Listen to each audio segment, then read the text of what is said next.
বিশেষজ্ঞদের মতে রাসায়নিক বিক্রিয়া এড়াতে এবং ভালো রেজাল্ট পেতে কীটনাশক এবং ফাঙ্গিসাইড আলাদা আলাদাভাবে স্প্রে করা গাছের জন্য কিন্তু মঙ্গল। আমরা সাধারণত কীটনাশক এবং ফাঙ্গিসাইড একসাথে স্প্রে করতে চাই বর্ষাকালে। তার কারণ হচ্ছে সপ্তাহে 7 দিনের মধ্যে হয়তো দেখা যায় 5 দিনই বর্ষার বৃষ্টি নামে, বা আবার এমনও দেখা যায় স্প্রে করার কিছুক্ষণের মধ্যে বৃষ্টি হয়ে যায়। এতে স্প্রে যেমন ধুয়ে যায় ঠিক তেমনি পরের দিন আবার কিন্তু আমাদেরকে স্প্রে করতে হয়, এবং পরের দিন স্প্রে করতে গিয়ে দেখা যায় যে বৃষ্টির কারণে স্প্রে করা যায় না। কিন্তু গাছকে দিতে হবে কীটনাশক, দিতে হবে ফাঙ্গিসাইড অন্তত এই বর্ষার মধ্যে। আর সেসব কথা চিন্তা করেই আমরা সপ্তাহে যে একটা দিন ভালো পাই সেদিনই আমরা কীটনাশক এবং ফাঙ্গিসাইড একসাথে মিশিয়ে গাছে স্প্রে করি। একসাথে মিশিয়ে কোন কীটনাশক বা কোন ফাঙ্গিসাইডকে ব্যবহার করতে হয় সে নিয়েই আজকের ভিডিও। নমস্কার, আমি দেবজ্যোতি, কুচবিহার থেকে। আপনারা দেখছেন রান্তুর ছাদ বাগান। প্রতিদিনের অভ্যাস মতো আজও চলে এসেছি একটি ভিডিও নিয়ে। আর এই ভিডিওতে আপনাদেরকে দেখাবো আমরা যে সমস্ত ফাঙ্গিসাইড বা কীটনাশক ব্যবহার করি সেই ফাঙ্গিসাইড এবং কীটনাশক একসাথে ব্যবহার করতে গেলে কোন কীটনাশকের সঙ্গে কোন ফাঙ্গিসাইড মিশিয়ে ব্যবহার করা যায় সেটাই তুলে ধরবো আজকের এই ভিডিওতে।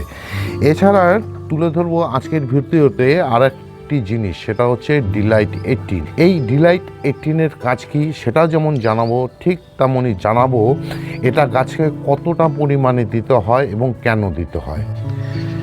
এবার বাজারে বিভিন্ন রকমের কীটনাশক বা ফাঙ্গিসাইড কিন্তু পাওয়া যায়। তার মধ্যে থেকে আমরা যে সমস্ত কীটনাশক আমাদের ছাদ বাগানের জন্য ব্যবহার করি তার মধ্যে কনফিডার, কাকা, একতারা, প্রোফেক্স সুপার রয়েছে, কাটাপ্পা রয়েছে, টাপগর বা রোগার, এ সমস্ত কীটনাশকই কিন্তু আমরা ব্যবহার করি ছাদ বাগানের ক্ষেত্রে। ঠিক তেমনই আবার ফাঙ্গিসাইড ব্যবহার করতে বা করার ক্ষেত্রে আমরা ব্যবহার করি অ্যামিস্টার টপ, ব্যাবিস্টিন, স্যাপ, স্পিন্ট, র্যাডোমিল গোল্ড, ব্যাবিস্টিন এবং কপার অক্সিক্লোরাইড যুক্ত ফাঙ্গিসাইড। এ সমস্ত ফাঙ্গিসাইড বা কীটনাশককে আমরা কিন্তু ঘুরিয়ে ফিরিয়ে ব্যবহার করি। এবার প্রশ্ন হচ্ছে কোন কীটনাশকের সঙ্গে কোন ফাঙ্গিসাইড ব্যবহার করা যায়, আর সেটাই তুলে ধরবো আজকের এই ভিডিওতে। ছাদ বাগানের সব থেকে পরিচিত যে কীটনাশক সেটা হচ্ছে কনফিডার।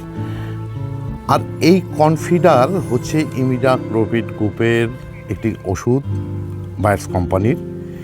এই কীটনাশকের সঙ্গে কিন্তু আমরা সমস্ত ধরনের ফাঙ্গিসাইড ব্যবহার করতে পারি। তার মধ্যে যেমন হচ্ছে অ্যামিস্টার টপ রয়েছে, ব্যাবিস্টিন রয়েছে, কপার অক্সিক্লোরাইড যুক্ত ফাঙ্গিসাইড রয়েছে, স্যাপ রয়েছে, স্পিন্ট এবং র্যাডোমিল গোল্ড। তবে ব্যবহার করার ক্ষেত্রে দ্রবণকে একসঙ্গে মিশিয়ে খুব তাড়াতাড়ি কিন্তু ব্যবহার করে ফেলতে হবে। এরপর যে কীটনাশকের কথা আপনাদেরকে বলবো সেটা হচ্ছে কাকা। আর এই কাকা কীটনাশকের সঙ্গে একমাত্র এই যে কপার অক্সিক্লোরাইড যুক্ত ফাঙ্গিসাইড ব্লু কপার সেটাকে বাদ দিয়ে বাদবাকি যে সমস্ত ফাঙ্গিসাইড আমরা ব্যবহার করি, Bavistin, Ridomil Gold, Amistar Top, স্পিন, স্যাপ, এ সমস্ত কিন্তু আমরা খুব সহজেই ব্যবহার করতে পারবো। এবার আপনাদের সামনে আমি যে কীটনাশকটির কথা বলবো সেটা হচ্ছে প্রোফেক্স সুপার।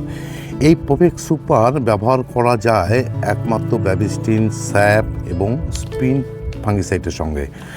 ব্যবহার করা যায় না কপার অক্সিক্লোরাইড যুক্ত ফাঙ্গিসাইড, অ্যামিস্টার টপ এবং র্যাডোমিল গোল্ডের সাথে।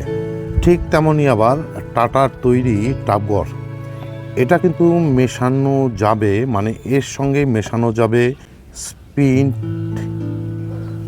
স্যাপ, ব্যাবিস্টিন এবং র্যাডোমিল গোল্ড। ব্যবহার করা যাবে না ব্লাইটক্স এবং অ্যামিস্টার টপ।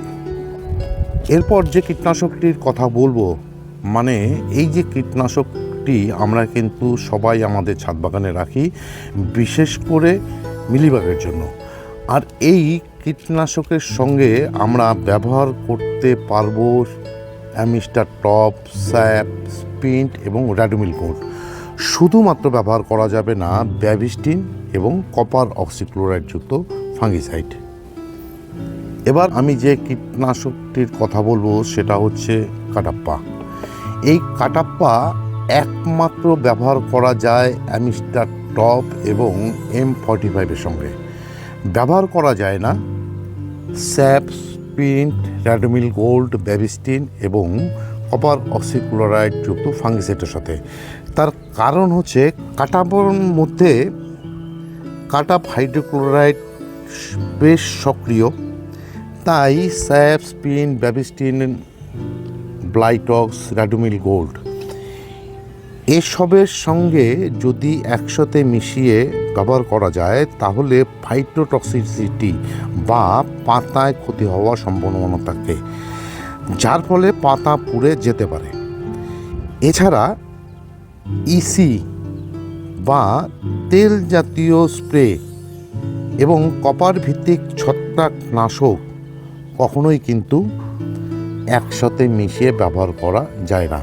এতগুলো কীটনাশক এবং ফাঙ্গিসাইডের পরেও কেউ যদি সুপার সোনাটার সঙ্গে কোনো ফাঙ্গিসাইড মেশাতে চান তাহলে একমাত্র ব্যাভিস্টিনকে বাদ দিয়ে সমস্ত ফাঙ্গিসাইড অ্যামিস্টার টপ থেকে শুরু করে র্যাডোমিল গোল্ড, স্পিন, স্যাপ এবং কপার অক্সিক্লোরাইড যুক্ত ফাঙ্গিসাইড আপনারা কিন্তু ব্যবহার করতে পারবেন।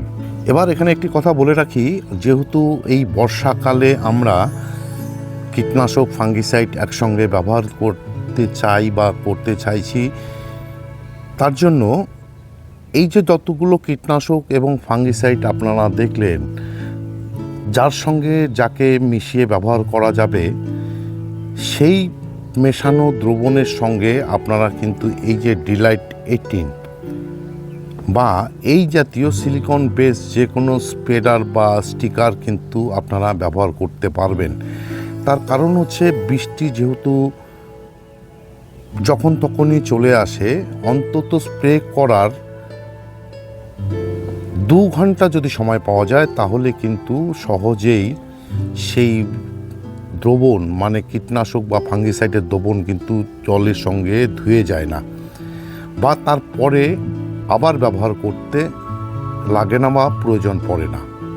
ডিলাইট 18 ব্যবহার করতে হয় 1 লিটার জলে 5 ফোঁটা অনুপাতে। আর আজকের এই ভিডিওটি যদি ভালো লেগে থাকে বা ইনফরমেটিভ বলে আপনাদের কাছে মনে হয় তাহলে একটি লাইক দেবেন, কমেন্ট করবেন। এ ধরনের নিত্য নতুন ভিডিও পেতে চাইলে আমার চ্যানেলটিকে অবশ্যই সাবস্ক্রাইব করে নেবেন, কেননা প্রতিদিন দুপুর 2টোয় আমার এই চ্যানেলে কোনো না কোনো ভিডিও চলে আসে।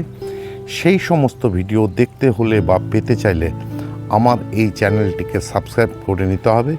সবাইকে অশেষ ধন্যবাদ এবং শুভেচ্ছা জানিয়ে আজকের এই ভিডিও শেষ করছি। সবাই ভালো থাকবেন, সুস্থ থাকবেন, সবুজের সাথে থাকবেন। ধন্যবাদ।